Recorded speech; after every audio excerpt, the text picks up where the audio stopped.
اور سکوت کی یہ جھیل اور اس پہ سنگ باریاں.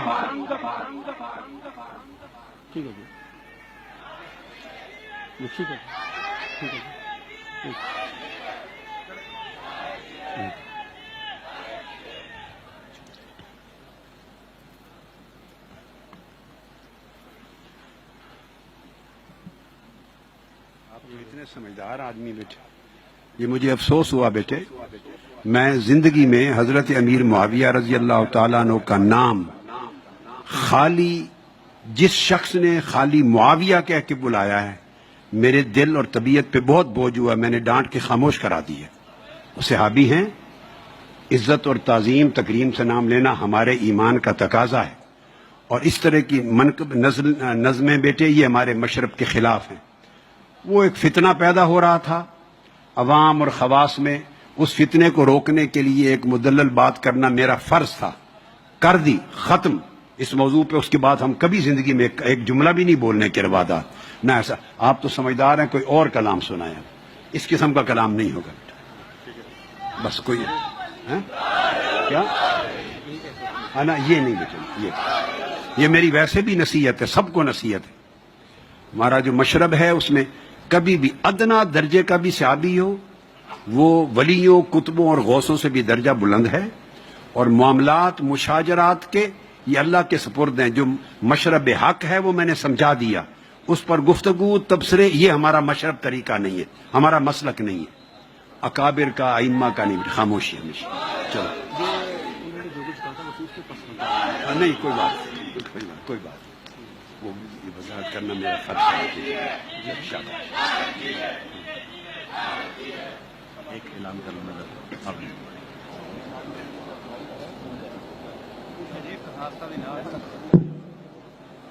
دیکھیے، علامہ انوار المصطفیٰ ہمدمی کدھر ہیں؟ یہ ہمارا بیٹا ہے اور تحریک کا عظیم الشان شاعر ہے، ہمارا سپوت ہے، مشن کا عظیم سپوت ہے، ہمارا بیٹا ہے، اور بڑا عالی شان کلام لکھا ہے، اس کے دیوان ہیں، اور پوری تاریخ طالب علمی کے وقت سے آج تک اس کی معمور ہے تحریک کے اوپر بڑی بڑی عظیم کلام پر. وہ بات یہ جو دوسرا، چونکہ اچانک میں سٹیج پہ چڑھا تو میرے کان پہ وہ ایک شعر آیا، اس لیے میں یہاں نہیں بیٹھا، سیدھا سٹیج پہ وہاں چلا گیا. وہ میرا فرض تھا.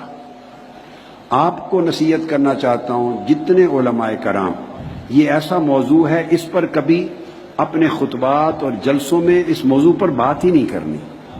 میں نے آپ کو ایک لفظ بتایا، کف لسان. کیا اس پر اعلی حضرت کا، حضرت شاہ احمد رضا خان رحمت اللہ تعالی علیہ، ان کا مسلک و مشرب بھی یہی ہے، کف لسان. چونکہ اگر یہ وہ ٹی وی الٹا پڑا ہوا ہے، اگر ان کی تنقیص کی طرف چلے گئے،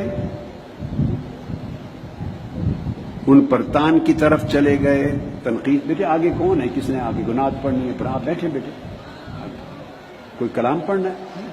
جی کوئی کلام ہے پڑھنا آگے؟ حضور قائد محترم، آپ نے جو فرمایا وہ یقیناً آپ کا منصب یہی ہے، مگر اس میں لفظ معاویہ حضور کی شعری کی خاطر صرف نام استعمال ہوا ہے.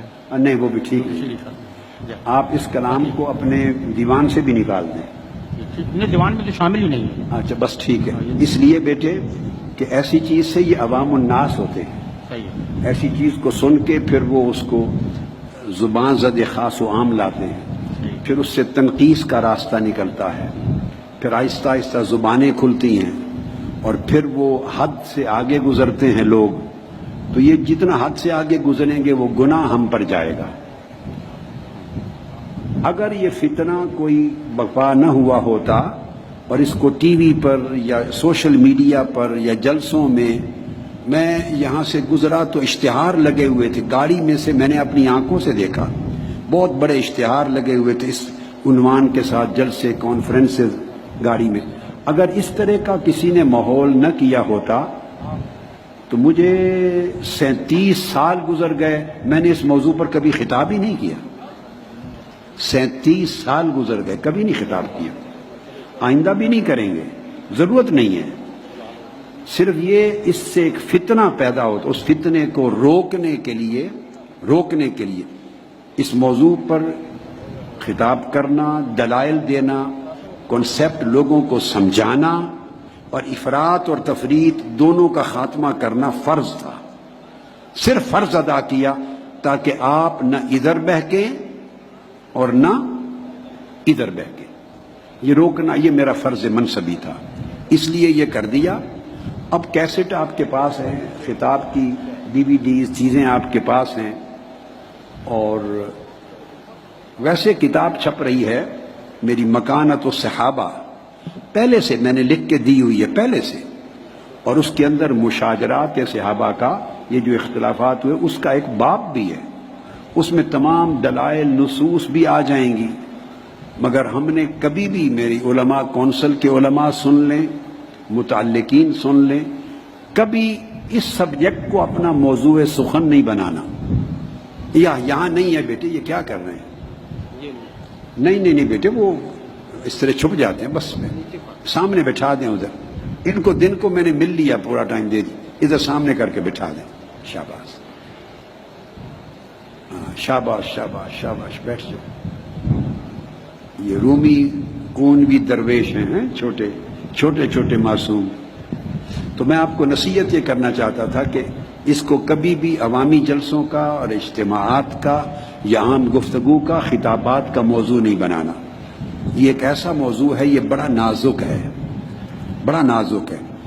اس طرف پھسل جائیں، حقائق، تاریخی واقعات، اصل حقائق، تاریخی واقعات، تو بڑے چیپٹر کھلنے شروع ہو جاتے ہیں. بڑے چیپٹر، یعنی یزید کی تخت نشینی تک کے باب کھل جاتے ہیں. پھر ذہن رکتا نہیں، پھر سوء ادب ہوتا ہے، پھر تنقیص ہوتی ہے، پھر تان تشنیع اور تنقید ہوتی ہے. ادھر چلے جائیں گے تو رافضیت کی طرف پھسل جائیں گے، رافضیت کی طرف.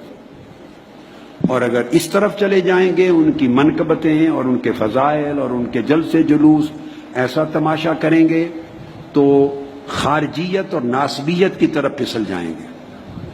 خارجیت اور ناسبیت کی طرف.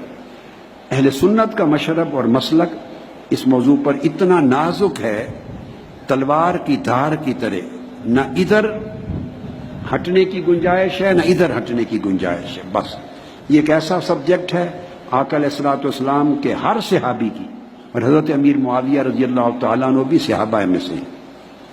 بے شک وہ طبقات میں 11ویں طبقے میں آتے ہیں، مگر صحابی ہیں، ادنا سے ادنا صحابی بھی. وہ اولیاء امت سے بھی رتبہ میں بلند ہے. باقی معاملات اللہ کے سپرد ہیں. ہمارا حق نہیں ہے کہ ہم اس پر مزید کومنٹ کریں، تجزیے کریں، تبصرے کریں، کیونکہ تجزیہ تبصرہ کرتے ہوئے ممکن نہیں ہے کہ آپ بالکل تلوار کی دھار پہ رہ سکیں. یا ادھر ہو جائیں گے 1 انچ یا ادھر ہو جائیں گے، دونوں طرف خطرہ ہے. تو خیر چلو ماشاء اللہ بیٹے، یہ صحیح نہیں آ رہی، آگے جا رہی ہے.